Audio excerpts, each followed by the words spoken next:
दोस्तों, मैं फराज मलिक। रूस और यूक्रेन युद्ध का भूत अब उत्तर प्रदेश के चुनाव में भी घुस चुका है। हमारे देश के नेता चुनाव की हर रैली में रूस और यूक्रेन के युद्ध का जिक्र कर रहे हैं। बड़े बड़े नेता जैसे कि प्रधानमंत्री मोदी जी हुए। ऑपरेशन गंगा प्रधानमंत्री मोदी जी ने शुरू किया है क्योंकि वहां पर हमारे बच्चे फंसे हुए हैं। उन बच्चों को निकालने के लिए अब उसका जिक्र प्रधानमंत्री मोदी जी हर चुनावी रैली में उत्तर प्रदेश के अंदर कर रहे हैं। पहले भी किया था, अब कल एक छठे चरण का मतदान है। उससे पहले सोनभद्र के अंदर भी प्रधानमंत्री मोदी जी ने एक रैली की और वहां पर भी अपने इस मिशन की तारीफ की। और क्या कहा जरा सुनिएगा। उसके बाद थोड़ा इतिहास बताऊंगा उन लोगों को जिनको शायद पता ही नहीं है कि भारत तो हमेशा से ही मजबूत रहा है, लेकिन मोदी जी भारत को अब मजबूत कह रहे हैं। क्या कहा मोदी जी ने, सुनिएगा। प्रधानमंत्री मोदी जी ने सोनभद्र की रैली में कहा कि भारत की बढ़ती ताकत का सबूत हम यूक्रेन में फंसे भारतीयों को निकाल पा रहे हैं। यानी प्रधानमंत्री मोदी जी का कहना है कि जो भारत की ताकत बढ़ रही है, ये उसी की वजह से आज हम यूक्रेन के अंदर जो भारतीय फंसे हैं उनको निकाल पा रहे हैं। तो भारत की ताकत कहां से बढ़ रही है? प्रधानमंत्री मोदी जी की वजह से। प्रधानमंत्री मोदी जी भारत को बहुत ज्यादा ताकतवर बना रहे हैं। और आज ये जो 20,000 बच्चे आ रहे हैं ना, इतना ताकतवर भारत हुआ है, ये सिर्फ मोदी जी की वजह से हुआ है। तो मोदी जी इस ऑपरेशन गंगा की हर रैली में चर्चा कर रहे हैं। लेकिन थोड़ा सा इतिहास में आपको बता देता हूं।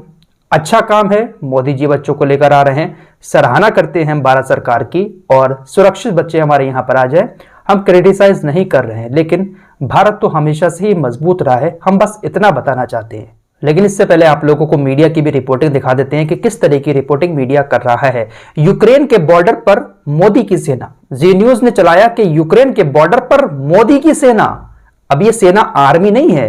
कौन सी सेना है यूक्रेन के बॉर्डर पर मोदी की?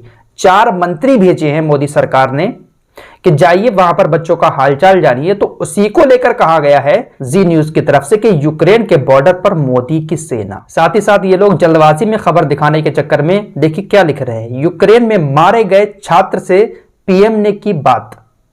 जो छात्र मारा गया है उससे पीएम ने बात की, बचाएंगे तो मोदी ही। मतलब क्या कहें।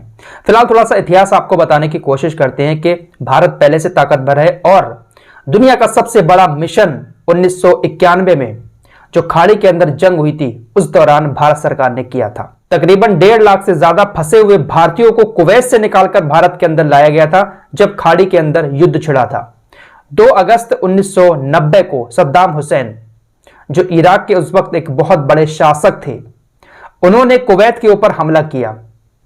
और सुबह में हमला हुआ था, शाम होते होते कुवैत की गलियों में इराक के फौजी घूमने लगे। यानी इराक ने कुवैत के ऊपर कब्जा कर लिया था, क्योंकि कुवैत की उस वक्त इतनी हैसियत नहीं थी और कुवैत इराक की दूरी भी बहुत कम है। तो एक ही दिन में तकरीबन कुवैत के ऊपर फतेह हासिल कर ली थी इराक ने। तो अचानक से जब यह मामला कुवैत के अंदर रह रहे भारतीयों के सामने आया तो उनकी तो हवा निकल गई कि अब क्या होगा, क्योंकि चारों तरफ इराक के फौजी घूम रहे थे। उनकी आर्मी के पास बंदूकें, उनके पास गाड़ियां, हथियारों से लैस सब घूम रहे हैं और भारतीय वहां पर फंसे हुए हैं। बहुत बुरे हालात हो गए थे उस वक्त। तब ऐसे में भारत सरकार ने तकरीबन 1.5 लाख लोगों को सुरक्षित भारत के अंदर पहुंचाया था। तो हमारा भारत तो पहले से ही ताकतवर है। कहा यह जाता है कि भारत सरकार का जो विदेश मंत्रालय है उसने इराक के विदेश मंत्रालय से कुछ आपस में बातचीत करके वहां से निकाला था, क्योंकि इराक का कब्जा हो चुका था कुवैत के ऊपर उस वक्त। लेकिन इस बात का कोई प्रमाण अभी तक सामने नहीं आ पाया है कि आखिर किस तरीके से वहां से उनको निकाला गया था। लेकिन सबको सुरक्षित लेकर यहां आया गया था और यह दुनिया का सबसे बड़ा रेस्क्यू ऑपरेशन भी कहा जाता है। इसके अलावा पूरी लिस्ट आपके सामने लगा दे रहा हूं कि कब कब कौन कौन सी सरकारों ने विदेश में फंसे लोगों को भारत के अंदर सुरक्षित बुलाया है। तो ये कोई नई बात नहीं है। हमारा भारत हमेशा से मजबूत था, अभी भी मजबूत है और इंशाअल्लाह आगे भी मजबूत रहेगा। मोदी जी अगर आप वहां से बुला रहे हैं, हम उनकी सराहना करते हैं। हम दुआ करते हैं कि यह मिशन सक्सेसफुल हो, लेकिन इस मिशन को राजनीति से जोड़ना यह समझ से परे है। फिलहाल मिलते हैं एक और नई रिपोर्ट के साथ, तब तक के लिए अपना ख्याल रखें।